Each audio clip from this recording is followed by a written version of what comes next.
ICC जारी कला पुरुष टी20 विश्वकप 2022 अभ्यास मैच पिक्चर। वर्ल्ड कप पूर्व टीम इंडिया यह दुई दूरधर देश सहित खेल अभ्यास मैच। बंधु मैंने जानते आसंता अक्टोबर 16 ऑस्ट्रेलिया आरंभ होगा टी20 वर्ल्ड कप। यह पूर्व समस्त दल खेलिए दुईटी लेखाएं अभ्यास मैच। अभ्यास मैच गुड़िक दुई भाग में खेल।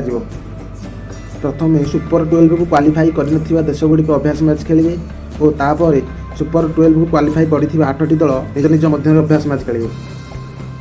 अभ्यास मैच गुड़िक 10 अक्टोबर आरंभ हो 19 अक्टोबर में शेष हो। 16 October world cup qualifier match गुड़िक आरंभ होता क्वालिफाई कर देश गुड़िक 10 अक्टोबर 13 अक्टोबर भितर खेलिए निज निज मध्य अभ्यास मैच और क्वालिफाई कर देश गुड़िक 17 अक्टोबर 19 अक्टोबर भितर निज निज मध्य खेल अभ्यास मैच। तेज दर्शक बंधु डेरी नक आसतु जाना टीम इंडिया क्यों दल सहित केतबेले और क्योंठारे अभ्यास मैच खेल।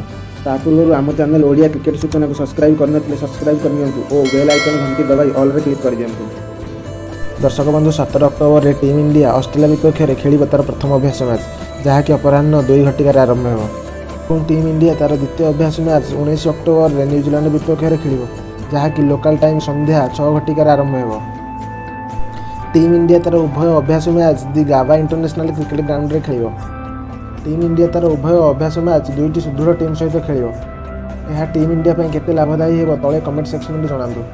वीडियो पसंद आम चैनल को लाइक शेयर एंड सब्सक्राइब कर। नमस्कार, जय जगन्नाथ।